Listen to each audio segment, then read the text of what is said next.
Good morning to all of you. Welcome back to my channel. अगर आपने channel को subscribe नहीं किया तो सब्सक्राइब कर लीजिए। आज है 16 दिसंबर 2025। इस न्यूज़पेपर की पीडीएफ आपको टेलीग्राम चैनल पे मिल जाएगी। टेलीग्राम चैनल पे विजिट करके आप सर्च कर सकते हैं वायु क्लासेस। यहाँ पे इंडियन एक्सप्रेस और द हिंदू न्यूज़पेपर की पीडीएफ फ्री में प्रोवाइड करा दी जाती है।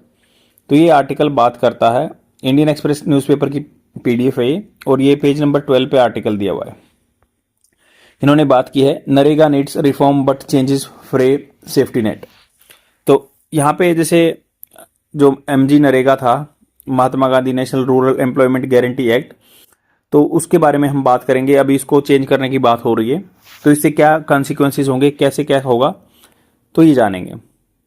उससे पहले हम कुछ वोकेबलरी वर्ड्स जान लेते हैं जो जनरली एग्जाम में बनते हैं और उनके एग्जाम्पल सेंटेंस। जैसे impecuniosity, extreme poverty, lack of money. तो इसकी स्पेलिंग होती है इम्पेक्यूनियोसिटी। तो इसकी स्पेलिंग ये है इम्पेक्यूनियोसिटी, एक्सट्रीम पॉवर्टी, गरीबी। और इसको एज ए नाउन यूज करते हैं। इसको सिनोनिम हो सकते हैं पेनुरी, पॉपुलिज्म, इंडिग्नेस। इंडिग्नेस होता है, या फिर जैसे अफुलेंट इसका अपोजिट होता है prosperity, wealth, opulence. Next word पे चलते हैं, नोटाउ, के नो टी ओ डब्ल्यू, नोटाउ। नोटाउ का मतलब हो गया act in overly submissive manner, बिल्कुल नरम स्वभाव से बिहेव करना, फ्लैटर करना या चापलूसी करना excessively. As a verb use होता है ग्रोवेल, इसका सिनोनिम होता है grovel, grovel. Grovel, bow, fawn, bootlick, adulate, flatter, brown nose या टोडी। तो इसका एंटोनिम्स क्या होगा, डिफाई, जो उल्लंघन करने वाला, मना करने वाला, रेजिस्ट करने वाला, oppose, confront, challenge. Next word देखते हैं, ऑब्ड्यूरेट। ऑब्ड्यूरेट होता है अडियल, बिल्कुल ऑब्ड्यूरेट, इसका मतलब होता है अडियल। एंड नेक्स्ट वर्ड है ऑब्ड्यूरेट का अडियल, इसका जो सिनोनिम है stubborn, intransigent, adamant, obstinate, recalcitrant. तो इसके एंटोनिम्स क्या होंगे, flexible, amenable, compliant, pliant, adherent.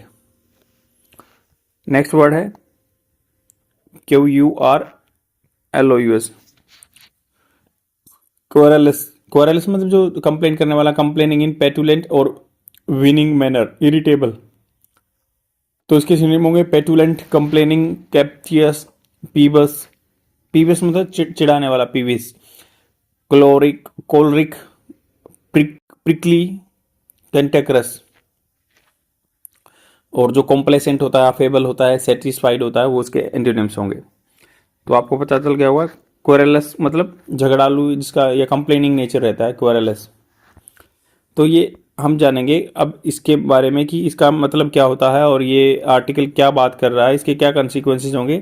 तो आपकी ये स्पोकन इंग्लिश सुधारेगा। जैसे ये जो वोकेबलरी वर्ड्स मैंने बताए, जैसे ग्रोवल है, नोटाउ है, बूटलिकिंग करना, तो इनको चीज़ों को आप क्या है लंबे टाइम तक याद रख सकते हैं with the help of the example sentence. या क्वेरलिस है, जो इम्पेक्यूनियोसिटी है, पेनुरी है, तो इनको आप रिपीट करते रहेंगे तो ऑटोमेटिकली रिटेन कर पाएंगे लंबे टाइम तक। तो इस आर्टिकल में क्या बात की गई है, इसमें बात की गई है जो फ्रे होता है, मतलब जैसे बोलते हैं ना, I am not into the fray. Fray मतलब कंपटीशन या जो लड़ाई होती है, फाइट होती है, बैटल होती है, तो फ्रे होता है। तो NREGA, national rural employment guarantee act, needs, उसको जरूरत है रिफॉर्म, सुधार की, बट चेंजेस, बदलाव की जरूरत है। फ्रे, सेफ्टी नेट, जो सेफ्टी नेट होता है कि एक सुरक्षा दी हुई है समाज में। नेट मतलब जाल, जो सुरक्षा का जाल होता है, वैसे ही ये सुरक्षा का जाल है। तो ये होता है, इसका मतलब ये फ्रे का मतलब होता है फाइट करना, नोइजी फाइट करना, ब्रोल करना। इसके एंटोनिम्स होते हैं पीस, जो हार्मनी, ट्रूथ, एग्रीमेंट या कंसेंसस। या अनरेवल भी करना, इसका मीनिंग हो सकता है एक, मतलब अनरेवल चेंजेस फ्रे सेफ्टी नेट, अनरेवल उजागर करना।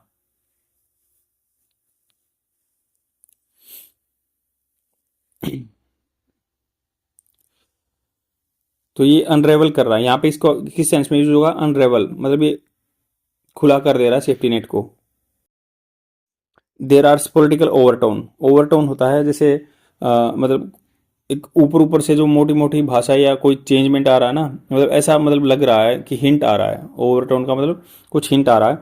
To the Narendra Modi government move, जो नरेंद्र मोदी का एडमिनिस्ट्रेशन है उसका एक स्टेप लिया है टू रिपील, रद्द करना Mahatma Gandhi national rural employment guarantee act and introduce Viksit Bharat guarantee for Rozgar and Ajeevika mission ग्रामीण।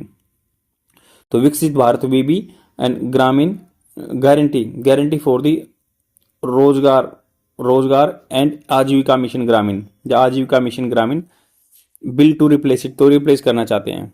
The propose law aims at providing 125 day of guarantee wages employment in financial year to every rural household whose members volunteer to undertake unskilled manual work. तो जो unskilled manual work काम करना चाहते हैं ना, तो वो कह रहे हैं कि भाई ये उसका एक रिप्लेसमेंट कर देंगे। पहले जो मनरेगा के थ्रू था 100 दिन का काम था, अब 125 दिन का लाएंगे ये। This is more than 100 days under the previous UPA government, जो यूनाइटेड प्रोग्रेसिव अलायंस बोलते हैं, कांग्रेस जिसको लीड कर दी थी, तो उसका 100 डे का प्रोग्राम था इनेक्टेड, जो मनरेगा था। तो ये विकसित भारत जो ग्रामीण रूरल आजीविका मिशन ग्रामीण है ना, तो इसको फर्दर इम्पोज करता है कब्स होता है, लिमिट लगाता है on taking up works during the peak agriculture sowing and harvesting season covering 60 day notified period.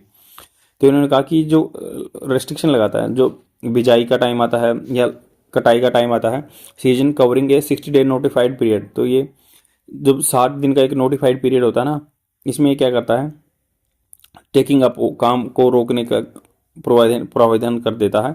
That they deploy the deployment of the technology from biometric authentication, तो इसमें बायोमेट्रिक ऑथेंटिकेशन होगा, GPS का use किया जाएगा photo खींच के आदमी का कि हाँ साइट पे काम हो रहा है, या mobile based work site monitoring होगा two AI for fraud detection is welcome. तो ऐसे ऐसे स्टेप हैं, ये अच्छे हैं, वेलकम है। The Modi government can claim credit for having generated A record of 389 crore and 364 crore percent days of employment. तो ये कह रहे हैं कि मोदी गवर्नमेंट कैन क्लेम कर सकती है क्रेडिट, जो उनको क्रेडिट मिलेगा ना, हैविंग जनरेट करने का रिकॉर्ड 389 करोड़ रुपया या 364 करोड़ रुपया परसेंटेज, 364 रुपये नहीं, 389 करोड़ आदमियों को काम मिलेगा या 364 करोड़ परसेंटेज, इतने दिन काम मिलेगा employment under the MNREGA during the covid year 2020-21 and 22-23 respectively. तो मतलब 389 कोरोना के टाइम पे करोड़ आदमी को काम दिया था, 364 करोड़ आदमी को काम दिया था 20-21 में, 21-22 में। The scheme delivered when it was needed the most, scheme deliver की थी जब इसकी बहुत ज़्यादा ज़रूरत थी most. Thanks to the both enhance budgetary provision, जिससे क्या है इनहांस बजटरी में उपाय बढ़ाया था इसका, efforts and ensuring that money spend reach to the intended beneficiary, जिसके लिए बनाया गया उसी के लिए मतलब इंश्योर करना कि भाई पैसा उसी के पास पहुंचा है। द प्रॉब्लम विद दी जो विकसित भारत जो ग्राम स्कीम है however is poor physical design, इसको पैसे के रिलेटेड से अच्छा डिजाइन नहीं किया गया है, ये करें वित्तीय हिसाब से इसको अच्छा डिजाइन नहीं किया गया है। इन मनरेगा the centre meets the entire cost of wage payment, तो सेंटर पूरा रुपया देता था up to 75% of the material component out go in work, तो 75 मटेरियल जो पूंजी होती थी वो यहाँ से सेंटर से आता था। अब बिल प्रपोज करता है 60-40 centre state fund sharing pattern, अब 60 और 40 का फंड शेयरिंग होगा, जैसे अदर स्कीम के लिए होता है। Only the north east and Himalayan state will have 90% जो फंडिंग मिलेगी। Given that tight physical position of the most state government की टाइट है, श्रिंकिंग सिकुड़ता हुआ जा रहा है देयर फिजिकल पावर, उनके पास पैसा नहीं है। They will struggle to foot 40% share, तो वो स्ट्रगल करेंगे जो अपना पैसा डालने के लिए 40%। It could create a situation similar to the Pradhan Mantri Fasal बीमा योजना की तरह, where the failure of many states to make timely payments of their 50% minimum subsidy share has led to its suboptimal performance। Optimal से मतलब मैक्सिमम परफॉर्मेंस से कम आ गई, क्योंकि वो 50% शेयर स्टेट गवर्नमेंट को देना होता था, वो दे नहीं पाए फसल बीमा योजना के लिए। Ideally the centre should have only a few flex scheme, मतलब आदर्श रूप से क्या सेंटर के पास कुछ ऐसी मेन स्कीम होनी चाहिए दैट इट्स शुड फंड सब्सटेंसली, तो इसको अच्छी खासी मात्रा में सब्सटेंस फंड डालना चाहिए, इफ नॉट होली या पूरी तरह से नहीं। तो प्रधानमंत्री फसल बीमा योजना एंड मनरेगा या आर अमंग सच स्कीम, ऐसी स्कीम है specially in the most backward states with weak physical capacity, जिनकी कम फिजिकल कैपेसिटी है, जिनके पास पैसा नहीं है। But the problem is not just physical, खाली पैसे से रिलेटेड प्रॉब्लम नहीं है। अर्लियर दिस स्कीम एनविसाज, इसने परिकल्पना की थी, माना था दैट बॉटम अप्रोच वेयर जिस states would estimate the demand for work and share it with the center, wherein जिसमें स्टेट क्या है would एस्टिमेट अनुमान लगाएंगे डिमांड फॉर क्या डिमांड है काम की और शेयर इट विद सेंटर और सेंटर के साथ शेयर करेंगे। ये बॉटम अप अप्रोच होगा कि डिमांड सेंटर स्टेट बता रहा है और ऊपर तक जाएगा। Based on this the centre would make allocation, centre क्या है पैसा डालेगा। In the new bill this approach has been flipped मतलब उल्टा कर दिया है। With the centre providing normative, central government क्या है डायरेक्शन देगी, निर्देशात्मक देगी allocation based on parameter that it will decide, वो अपने आप डिसाइड करेंगे। दिस इज मिस स्टेप, ये गलत स्टेप है। पहले बॉटम अप अप्रोच था, अब टॉप डाउन अप्रोच आ गया, तो ये अलग अलग चीज है। तो फिजिकल का तो अब बता ही दिया, अब ये बॉटम अप डाउन का आ गया। टेक्नोलॉजी एडवांसमेंट कर रही है, ये अच्छी बात है। लगभग 389 करोड़ आदमियों को कोरोना के टाइम पे काम दिया था, ये भी अच्छी बात है।